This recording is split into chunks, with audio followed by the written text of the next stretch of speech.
అందరికీ happy Christmas. మా Sunday school తరఫున ఒక చిన్న స్కిట్ చేస్తున్నాం. అందరూ శ్రద్ధగా విని అయిపోయిన తర్వాత క్లాప్స్ కొట్టండి. అరే ఈ గదంటే ఇంత చీకటిగా ఉంది. ఈరోజు వేసే పుట్టినరోజు కదా, దేవుడు వెలుగే ఉన్నాడు కదా. చీకటి అంత మాత్రము లేకుండా ఇప్పుడే కోతులను వెలిగిస్తాను. దేవునితో సహవాసము కలవారమునని చెప్పుకొని మనను ప్రతి పాపము నుండి యేసుక్రీస్తు మనను పవిత్రపరచును అంటూ నేను ఇప్పుడే కోతులను వెలిగిస్తాను.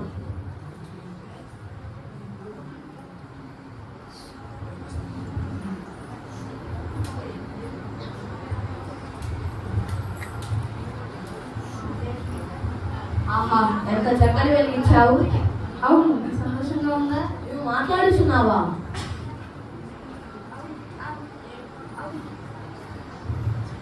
అవును, ఐఎమ్ పీస్. నన్ను శాంతి అని కూడా అంటారు. నేను మీ అందరి జీవితాల్లో వెలుగునిస్తాను. యేసయ్య నా వెలుగుని మీకు అనుగ్రహిస్తానని చెప్పాడుగా. యేసు మీ జీవితంలో ఉంటే మీకు శాంతి ఉంటుంది, సంతోషం, సమాధానం కలుగుతాయి. నాకు చాలా సంతోషంగా ఉంది. మీరెప్పుడు మీ వెలుగును మాకు పంచుతూనే ఉండాలి. నేను మరొక కొవ్వొత్తును వెలిగిస్తాను.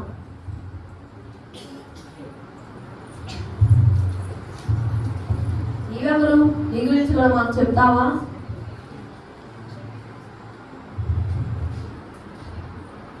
నీ గురించి కూడా మాకు తెలియజేస్తావా? తప్పకుండా. I'm faith. నేను విశ్వాసాన్ని. మీరు విశ్వాసము ద్వారా కృపతోనే రక్షింపబడి ఉన్నారు. ఇది మీ వలన కలిగినది కాదు, యేసుక్రీస్తు మీకు ఇచ్చిన వరము.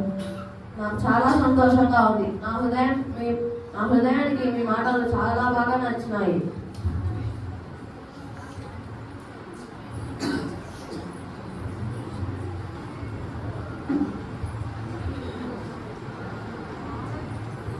ఓ, నీవెవరు? నీ గురించి కూడా మాకు తెలియజేస్తావా? My name is love. నేను ప్రేమను.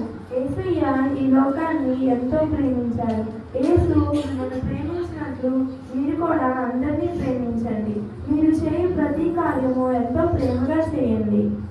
ఎన్నో దేవుని మాటలు నాకు తెలియజేసినందుకు నా హృదయం ఎంత ఆనందంగా ఉంది. అదే ఈ గది కూడా పూర్తి వెలుగుతో నిండిపోయింది. నా హృదయం ఎంతో ఆనందంగా ఉంది. నేను మరొక కోతిని వెలిగిస్తాను.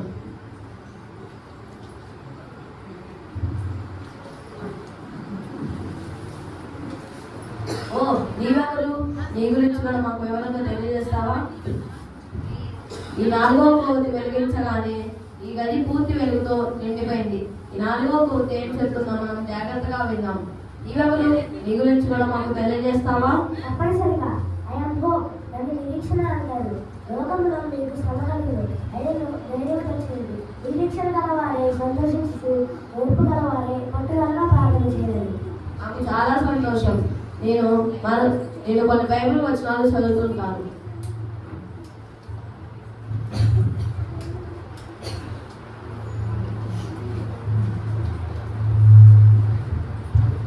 యోహాను 3:16.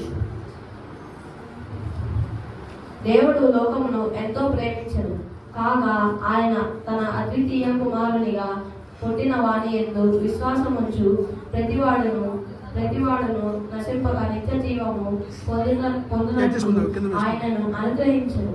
లోకమును తన కుమారుని ద్వారా రక్షణ పొందుటగానే లోకమునకు తీర్పు తీర్చుటకు దేవుడు ఆయనను లోకంలోనికి పంపలేదు.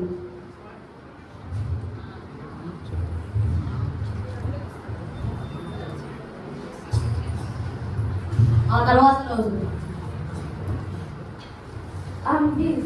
శాంతి ప్రతిరూపాన్ని. ఈ రోజుల్లో ఎక్కువ శాతం నింపి ఉంచడం ఎవరి వల్ల సాధ్యం కావడం లేదు. ఈ రోజుల్లో ప్రజలందరూ చాలా కోపంతో, తగులతో, కొట్రాలతో నిండి ఉన్నారు. నా వెలుగు పనిలేదు కదా, నేను వెలుగునివ్వను.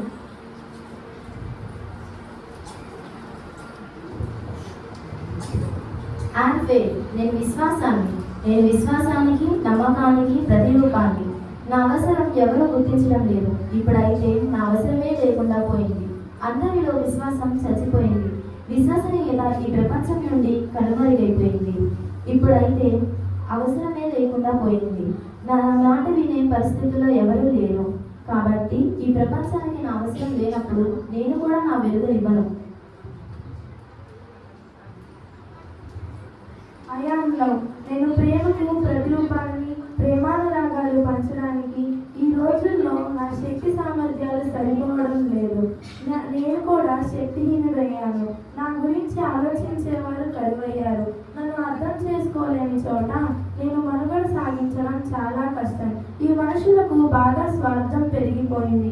ప్రేమ ఎంత ముఖ్యమో కూడా తెలియడం లేదు. తమ దగ్గర వారిని కూడా ప్రేమించడం లేదు. నేను కూడా పీస్ ఫెయిత్ బాటలోనే వెలగటం ఆపివేస్తాను. అయ్యో, ఈ వెలుగుని వలసిన కోతులు ఎందుకు ఈ విధంగా చేస్తున్నాయి?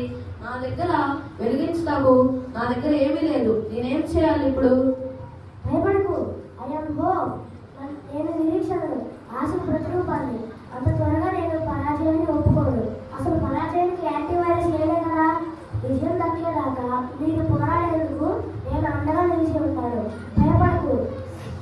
నేను వెలుగుతూనే ఉన్నాను కదా. ఈ చీకటి నాకు ఒక లెక్క కాదు. నా వెలుగుతో ఈ క్రోధను వెలిగించేందుకు నేను సహాయపడతాను.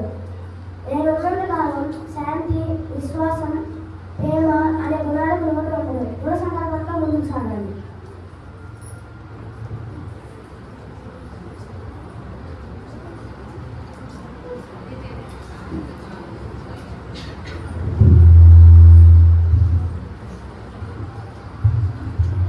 నువ్వు బాధపడదు. ఈ ప్రజలను చూసినప్పుడు నాకు అనిపించింది. కానీ యేసయ్య చెప్పాడుగా, ఎవరి మనసు దేవుని మీద ఆనుకుని ఉంటుందో వారికి పూర్ణ శాంతి కలుగు చేస్తారని చెప్పాడుగా. అవును, నేను కూడా ఈ ప్రజలను చూసి ఎంతో బాధతో నేను నా వెలుగును ఇవ్వకూడదు అనుకున్నాను. ఎవరిని నమ్మలేని పరిస్థితులు. అంతేకాదు, దేవుని యందు విశ్వాసం ఉంది అంటారు, కానీ క్రియలు మాత్రం ఉండవు. ఆవగించేంత విశ్వాసం మనలో ఉంటే మన జీవితాల్లో ఎన్నో అద్భుతాలు జరుగుతాయి. యేసుక్రీస్తునందు మీరు విశ్వాసం ఉంచడం వలన రక్షింపబడతారు. అవును, నేను కూడా అంటే ఈ ప్రజలలో మానవత్వ విలువలు లేకుండా పోయాయి. చాలా క్రూయల్గా తయారయ్యారు. యేసయ్య పరలోకమును విడిచి ఈ లోకమునకు మన కోసం తన ప్రాణాలను అర్పించాడు.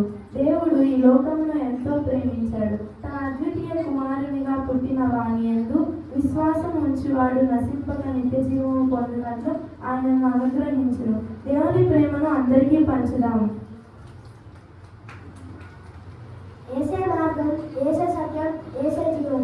యేసు ద్వారా తప్ప మరి ఏ నామంలో మనకు రక్షణ కలగదు. మన పాపాల నిమిత్తం తన ప్రాణం అర్పించిన ప్రేమ మన యేసయ్యది. ఎంతటి కఠినమైన బాధాకరమైన పరిస్థితులు ఉన్నా ధైర్యంతో నిరీక్షణ కలవారమై ముందుకు సాగుతూ దేవుని స్తుతించుదాం. మనము ఇలాంటి చీకటి పరిస్థితులు కలిగినప్పుడు మనము ఆశ కోల్పోకూడదు. ఇలాంటి నిరీక్షణ కోల్పోకూడదు. శాంతి, విశ్వాసం, ప్రేమ, నిరీక్షణ ఇవన్నీ దేవుడి ద్వారానే సాధ్యం.